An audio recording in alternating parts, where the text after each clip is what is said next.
Good morning students. ये जो मेरा लेक्चर है वो डिप्लोमा में उन छात्राओं के लिए है जो इलेक्ट्रॉनिक्स इंजीनियरिंग में अपना डिप्लोमा कर रही हैं और फाइनल ईयर में हैं और एक सब्जेक्ट उनका है मॉडर्न कम्युनिकेशन सिस्टम। तो उसको मैं आज थोड़ा सा ब्रीफ करने जा रही हूँ। तो जो मैं टॉपिक लेके चली हूँ वो है सैटेलाइट कम्युनिकेशन। तो जैसा कि नाम से क्लियर है, सैटेलाइट कम्युनिकेशन वह कम्युनिकेशन की प्रक्रिया जो हम सैटेलाइट को इस्तेमाल कर करते हैं उसे कहते हैं सैटेलाइट कम्युनिकेशन।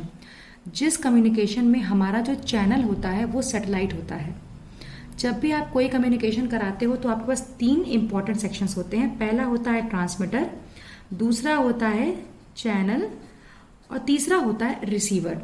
तो जब हम अपने चैनल के जगह पर सैटेलाइट को लेके चलते हैं, चैनल के लिए हमने सैटेलाइट ले ली। आपने कोएक्सियल केबल पढ़ा होगा, ऑप्टिकल फाइबर केबल पढ़ा, तो ये सारी चीज़ें क्या थी? ये आपका एक चैनल था अपनी इंफॉर्मेशन को एक स्थान से दूसरे स्थान तक भेजने के लिए। उसी प्रकार से हम सैटेलाइट को एक चैनल की तरह इस्तेमाल करते हैं, तो उसे हम कहते हैं सैटेलाइट कम्युनिकेशन। तो देखिए, एक ट्रांसमिटिंग सेक्शन, एक रिसीविंग सेक्शन और एक चैनल। चैनल क्या है? हमारा सैटेलाइट है। तो चाहे वो ट्रांसमिटिंग अर्थ स्टेशन हो, चाहे वो रिसीविंग अर्थ स्टेशन हो, आपके पास जो चीज़ें होंगी वो समान आपको दिख रही होंगी। तो आइए ट्रांसमिटिंग स्टेशन के पहले हम बात करते हैं। तो एक यूज़र है। यूज़र क्या होता है? जो कि बेस बैंड सिग्नल को जनरेट करता है, उस सिग्नल को जिसमें इंफॉर्मेशन होती है या मैसेज होता है जिसे हमें ट्रांसमिट करना होता है। ठीक है। दूसरा है आपका टेरेस्ट्रियल सिस्टम। ये वो सिस्टम है जिसके द्वारा आपका जो यूज़र है वो अर्थ स्टेशन से कनेक्टेड रहता है। ये एक टेलीफोन का नेटवर्क भी हो सकता है या कोई भी डेडिकेटेड लिंक आपकी हो सकती है। अब आते हैं अर्थ स्टेशन पे। अर्थ स्टेशन सेक्शन आपका वो सेक्शन है जिसमें हम अपने सिग्नल के ऊपर सारी प्रक्रियाओं को करते हैं। ठीक है। चाहे हमें मॉड्यूलेशन करना हो, चाहे एनकोडिंग करनी हो, जो भी करना हो, हम अर्थ स्टेशन पे ही करते हैं। सिग्नल की प्रोसेसिंग इस पे हम करते हैं। ठीक है। ये है आपका है ट्रांसमिटिंग एंटीना जिसके द्वारा सिग्नल को ट्रांसमिट किया जाता है। अब एक चीज, जब हम सिग्नल को ट्रांसमिट करते हैं सैटेलाइट की तरफ, तो जिस फ्रीक्वेंसी का हम इस्तेमाल करते हैं उसे कहते हैं अपलिंक फ्रीक्वेंसी।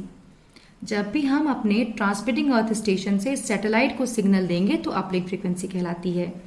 और इस ट्रांसमिटिंग एंटीना से लेकर सैटेलाइट के मध्य में नंबर ऑफ रिपीटर्स हम लगाते हैं। ये रिपीटर्स क्या करते हैं? सिग्नल को बार बार रिसीव कर करके उनकी नॉइस को हटाते हैं, रिड्यूस करते हैं और पावर को बूस्ट अप करते हैं ताकि वो सिग्नल आपका प्रॉपर सिक्योर्ड फॉर्म में सैटेलाइट तक पहुंच सके। ठीक है। अब सैटेलाइट के पास सिग्नल पहुंच गया। अगर सैटेलाइट पे सिग्नल पहुंचने में मान लीजिए कोई नॉइस वगैरह ऐड भी हो गई है तो सैटेलाइट फिर अपनी तरफ से सिग्नल को प्रोसेस करता है, उसके नॉइस को रिमूव करता है और फिर उसे कहाँ सेंड करता है? रिसीविंग एंटीना पर। तो जब भी हम अपने सैटेलाइट से सिग्नल को अर्थ स्टेशन पर वापस भेजते हैं तो जो फ्रीक्वेंसी हम यूज करते हैं उसे कहते हैं डाउनलिंक फ्रीक्वेंसी। यानी जब भी आप अपने ट्रांसमिटिंग एंटीना से सैटेलाइट पे सिग्नल भेजेंगे तो अपलिंक फ्रीक्वेंसी, और सैटेलाइट से रिसीविंग एंटीना पर सिग्नल भेजेंगे तो डाउनलिंक फ्रीक्वेंसी। अब यहाँ पे सिग्नल रिसीव हुआ, अर्थ स्टेशन पे डिकोडिंग हुई, डीमॉड्यूलेशन हुआ, फिर टेरेस्ट्रियल नेटवर्क के द्वारा यूजर को सिग्नल पुनः प्राप्त हो गया। ठीक है। तो ये हमारा बेसिक ब्लॉक डायग्राम था सैटेलाइट कम्युनिकेशन का। जनरली जिस बैंड का हम इस्तेमाल करते हैं सिग्नल को ट्रांसमिट और रिसीव करने के लिए वो होता है 6/4 गीगाहर्ट्ज बैंड। 6 गीगाहर्ट्ज आपका अपलिंक फ्रीक्वेंसी के लिए और 4 गीगाहर्ट्ज आपका डाउनलिंक फ्रीक्वेंसी के लिए हम इस्तेमाल करते हैं। यानी जब सिग्नल को ट्रांसमिटिंग एंटीना से सैटेलाइट तक भेजते हैं तो 6 गीगाहर्ट्ज, और जब सैटेलाइट से रिसीविंग एंटीना पे भेजते हैं तो 4 गीगाहर्ट्ज। ठीक है। अब बात आई पावर की कि सैटेलाइट आपने स्पेस में लॉन्च कर दी तो पावर कहाँ से मिल रही है? तो हम सैटेलाइट की बाहरी सतह पर क्या करते हैं? सोलर सेल्स लगा देते हैं। ये सोलर सेल्स सन की रेडिएशन को लेते हैं। सन की रेडिएशन को लेने के बाद इसको वो नेसेसरी इलेक्ट्रिकल पावर में कन्वर्ट करता है। ठीक है। तो आपको ये चीज पता चल गई कि 3 इक्विपमेंट्स हैं ब्रॉडली अगर देखा जाए, ट्रांसमीटर, चैनल और रिसीवर। चैनल के तौर पर हमने सैटेलाइट को ले रखा है जो कि स्पेस में है। ट्रांसमिटिंग और रिसीविंग सेक्शन में आपका क्या है? यूजर, टेरेस्ट्रियल सिस्टम और अर्थ स्टेशन। ट्रांसमिटिंग सेक्शन पे हम मॉड्यूलेशन और एनकोडिंग करेंगे, हर वो प्रक्रिया करेंगे जिससे हमारा सिग्नल सेफ हो जाए, सिक्योर हो जाए और प्रॉपर तरीके से सैटेलाइट पे पहुंच जाए। रिसीविंग अर्थ स्टेशन पे हम पुनः अपने सिग्नल को ओरिजिनल रूप में प्राप्त करने के लिए डिकोडिंग और डीमॉड्यूलेशन की प्रक्रिया करते हैं। चलिए अब आते हैं अर्थ स्टेशन के ट्रांसमीटर पर। तो जैसा कि आपको पता है, ट्रांसमिटिंग सेक्शन के लिए हम हमेशा वो प्रयास करते हैं कि हमारा सिग्नल सिक्योर हो। तो ये हमारा बेसबैंड सिग्नल है, या तो कह लीजिए मैसेज सिग्नल है। इसको हमने एनकोडर पे भेजा, यहाँ पे इसकी क्या हो जाती है, एनकोडिंग हो जाती है। फिर हम क्या करते हैं, मॉड्यूलेशन की प्रक्रिया। अब हमें क्या मिल गया, मॉड्यूलेटेड सिग्नल मिल गया। फिर हम उसको अप कन्वर्ट करते हैं। अप कन्वर्ट का मतलब क्या है, उस फ्रीक्वेंसी पे कन्वर्ट करते हैं जिस पे हमें ट्रांसमिशन कराना होता है, यानी अपलिंक फ्रीक्वेंसी। फिर उसको हम भेजते हैं हाई पावर एम्पलीफायर पे, जहां पे हम उसकी नॉइस को रिमूव करके उसके पावर को बढ़ाते हैं, उसके पावर को इंक्रीज करते हैं और फिर उसे ट्रांसमिटिंग एंटीना के द्वारा ट्रांसमिट कर दिया जाता है। अब बात करते हैं अर्थ स्टेशन रिसीवर की। तो इसमें क्या होता है, इसमें जैसे ही सिग्नल आपका ये रिसीव हुआ एंटीना के द्वारा, पहले हम लेके चलते हैं LNA, लो नॉइस एम्पलीफायर। तो सिग्नल के वातावरण में ट्रेवल करके आने पे जो नॉइसेस ऐड हुई होंगी उसको हम सप्रेस करते हैं, लो नॉइस, कम नॉइस सप्रेस कर देते हैं, नॉइस को हटा देते हैं, पावर को बूस्ट अप करते हैं और फिर उसे हम उस फ्रीक्वेंसी पे कन्वर्ट करते हैं जिस फ्रीक्वेंसी पे हमने सिग्नल भेजा होता है। फिर डीमॉड्यूलेशन करते हैं तो हमें डीमॉड्यूलेटेड सिग्नल प्राप्त हो जाता है। फिर हम उसका डिकोडिंग कर देते हैं तो हमें अपना डिकोडेड सिग्नल यानी बेसबैंड सिग्नल प्राप्त हो जाता है। ठीक है, अब जैसा कि मैंने आपको बताया कि जब भी हम सैटेलाइट कम्युनिकेशन में अपने सिग्नल को ट्रांसमिटिंग अर्थ स्टेशन से सैटेलाइट पे भेजते हैं ट्रांसमिटिंग एंटीना के द्वारा, तो हम अपलिंक फ्रीक्वेंसी यूज करते हैं। जबकि जब सैटेलाइट से सिग्नल अर्थ स्टेशन पे रिसीव किया जाता है रिसीविंग एंटीना द्वारा, तो हम उससे क्या करते हैं, डाउनलिंक पे रिसीव करते हैं। तो हमेशा अपलिंक और डाउनलिंक में डिफरेंस होना चाहिए। अगर ऐसा नहीं रखेंगे, हम इन दोनों फ्रीक्वेंसीज को अलग नहीं रखेंगे, तो सिग्नल आपस में मिक्स एंड मैच होना शुरू हो जाएंगे। तो क्या हो जाएगा, इंटरफेरेंस की प्रक्रिया स्टार्ट हो जाएगी। तो इसीलिए सबसे ज्यादा जरूरी ये है कि आप अपलिंक और डाउनलिंक फ्रीक्वेंसी को हमेशा अलग रखें ताकि इंटरफेरेंस की प्रक्रिया ना हो पाए। अब बात ये आती है कि हम अपलिंक को, जो आपकी अपलिंक फ्रीक्वेंसी है, ठीक है, अपलिंक, उसको हम हाई क्यों रखते हैं जबकि डाउनलिंक को लो रखते हैं। ठीक है, तो डाउनलिंक को लो रखने का रीजन क्या है, पहला रीजन तो ये है कि जो सिग्नल का एटेनुएशन होता है, डिग्रेडेशन होता है, उसका सिग्नल का खराब हो जाना, उसका अपने ओरिजिनल पावर को लूज कर देना, वो हमारी लो फ्रीक्वेंसीज पे कम होता है। तो जब भी सैटेलाइट आपका सिग्नल को रिसीविंग एंटीना पे भेजता है तो फ्रीक्वेंसी जब लो रहती है तो एटेनुएशन की जो प्रक्रिया है वो मिनिमम हो जाती है। दूसरा आपका जो पाथ लॉस होता है कि सैटेलाइट को किस पाथ को, सैटेलाइट से आए गए सिग्नल को कौन सा पाथ फॉलो करके किस स्टेशन पे रिसीव होना है, वो लोअर फ्रीक्वेंसीज पे बेटर होता है क्योंकि पाथ लॉस लोअर फ्रीक्वेंसीज पे कम होती हैं as compared to higher frequency. तीसरा आपका होता है effective area of the antenna. ये आपको पता है कि अफेक्टिव एरिया एंटीना का वह एरिया होता है जो कि सिग्नल को एक्चुअल में रिसीव करता है। तो जो अफेक्टिव एरिया होता है एंटीना का, वो क्या होता है, वो आपका लैम्डा स्क्वायर के डायरेक्टली प्रोपोर्शनल होता है। जो आपका अफेक्टिव एरिया होता है वो डायरेक्टली प्रोपोर्शनल होता है लैम्डा स्क्वायर के। अब लैम्डा क्या होता है, 1/f यानी 1/f स्क्वायर। ठीक है, फ्रीक्वेंसी जितनी ही कम रखेंगे हम, हमारा इफेक्टिव एरिया उतना ही बढ़ जाएगा, यानी सिग्नल हमें एक बार में ज्यादा प्राप्त होगा, कैप्चरिंग एरिया हमारी एंटीना की रिसीव हो जाएगी। इसीलिए हम डाउनलिंक फ्रीक्वेंसी को लो रखते हैं। और साथ ही साथ जो एंटीना की बीम विड्थ होती है, ठीक है, बीम विड्थ वो डायरेक्टली प्रोपोर्शनल होती है लैम्डा के, तो यानी डायरेक्टली प्रोपोर्शनल हुई 1/f के। ठीक है, यानी जो एंटीना की बीम विड्थ है वो डायरेक्टली प्रोपोर्शनल हो गई 1/f के। तो जितनी लोअर फ्रीक्वेंसी रखेंगे बीम विड्थ उतनी अच्छी मिलेगी और आपको क्या अच्छा मिलेगा, एंटीना की डायरेक्टिविटी अच्छी प्राप्त होगी। तो आपको सिग्नल मैक्सिमम अमाउंट में एक डायरेक्टेड सिग्नल आपको मिलेगा।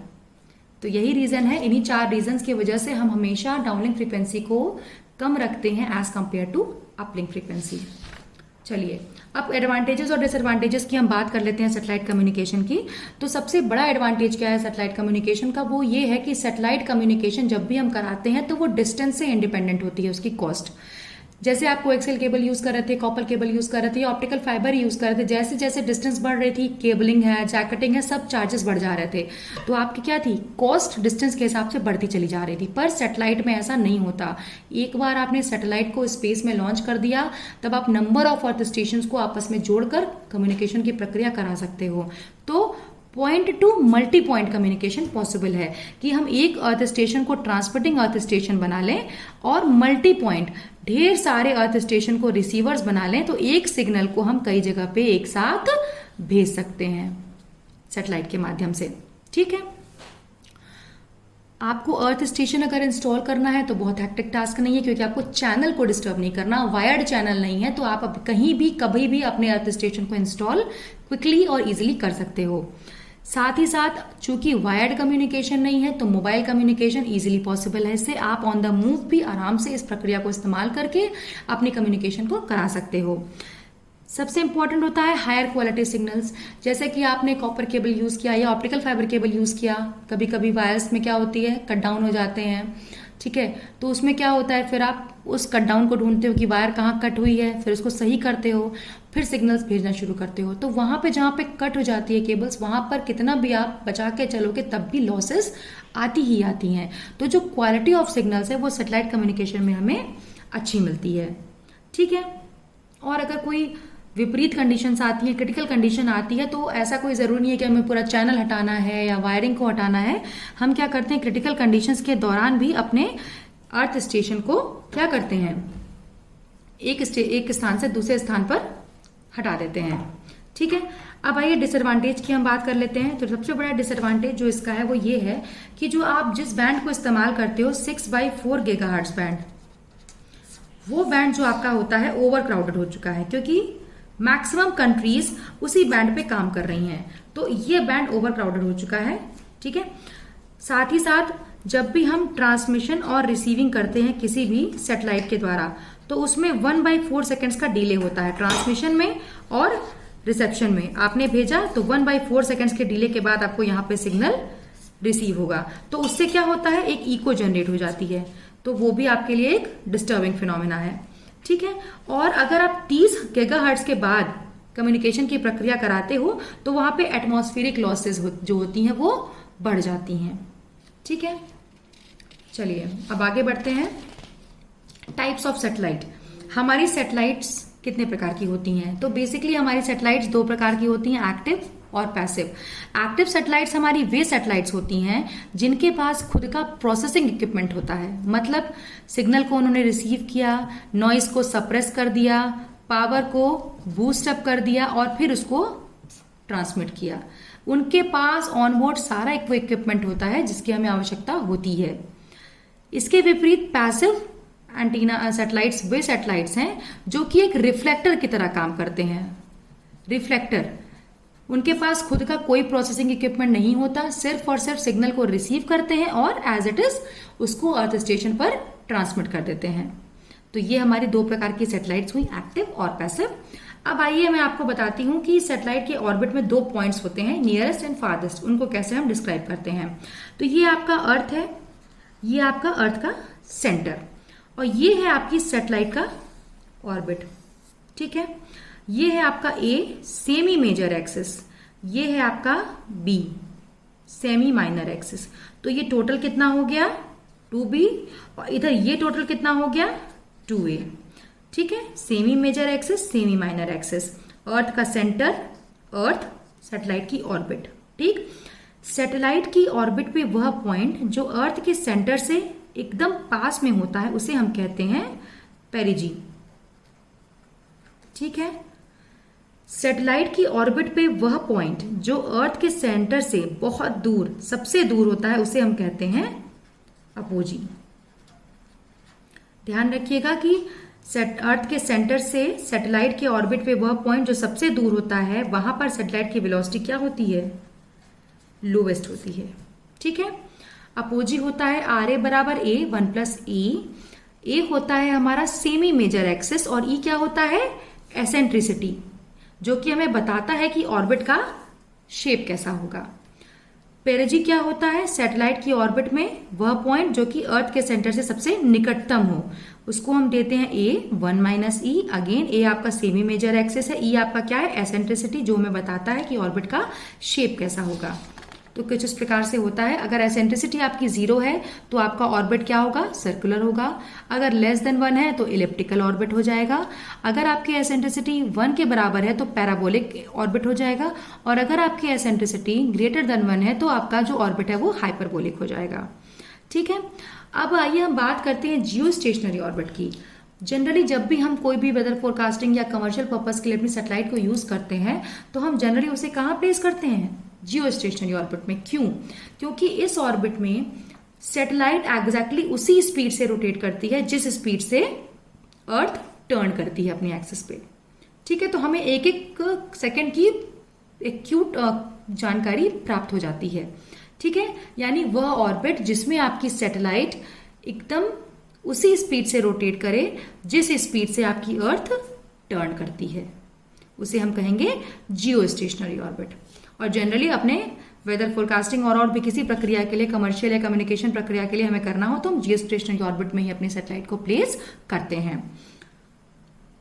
सैटेलाइट में जो हम बैंड्स यूज करते हैं, अगर वो हम अपने कम्युनिकेशन पर्पस के लिए या कह लीजिए कमर्शियल पर्पस के लिए कर रहे हैं, वेदर ब्रॉडकास्टिंग एंड ऑन, तो उसके लिए हम 3 बैंड्स को यूज कर सकते हैं, सी बैंड, के यू बैंड और के बैंड। जबकि अगर हमें सैटेलाइट कम्युनिकेशन का इस्तेमाल मिलिट्री पर्पसेस के लिए करना है तो हम ultra high frequency band use करते हैं, एक्स बैंड यूज करते हैं या के बैंड का यूज करते हैं। ठीक है, तो क्या समझ में आया कि सैटेलाइट कम्युनिकेशन वह कम्युनिकेशन है जिसको हम सैटेलाइट के माध्यम से करते हैं, जहां पे हमारी ट्रांसमीटर और रिसीवर के मध्य जो चैनल होता है वो सैटेलाइट होती है। हमेशा अपलिंक फ्रीक्वेंसी को अर्थ स्टेशन से सैटेलाइट पे भेजे जाने वाले सिग्नल की फ्रीक्वेंसी को अपलिंक में रखते हैं, और सैटेलाइट से जो सिग्नल आपका अर्थ स्टेशन पे रिसीव किया जाता है उसमें हम डाउनलिंक फ्रीक्वेंसी रखते हैं। हमेशा अपलिंक फ्रीक्वेंसी को डाउनलिंक फ्रीक्वेंसी से डिफरेंट रखना चाहिए ताकि इंटरफेरेंस की प्रक्रिया ना हो पाए। और हमेशा हम क्या करते हैं, डाउनलिंक को कम रखते हैं एज कंपेयर टू अपलिंक, ताकि हमारा सिग्नल का एटेनुएशन ना हो पाए, हमें इफेक्टिव एरिया अच्छा मिले, डायरेक्टिविटी अच्छी मिले और पाथ लॉस ना आ पाए। ठीक है, तो आई होप सो स्टूडेंट्स, आपका ये जो क्विक रिवीजन मैंने दिया है आपको सैटेलाइट कम्युनिकेशन का, आपको समझ में आया होगा। तो आप इसे ज़रूर से पढ़ लीजिएगा। नेक्स्ट लेक्चर में डेफिनेटली मैं इसके आगे का टॉपिक आपको कवर करके दूंगी। तब तक के लिए थैंक यू।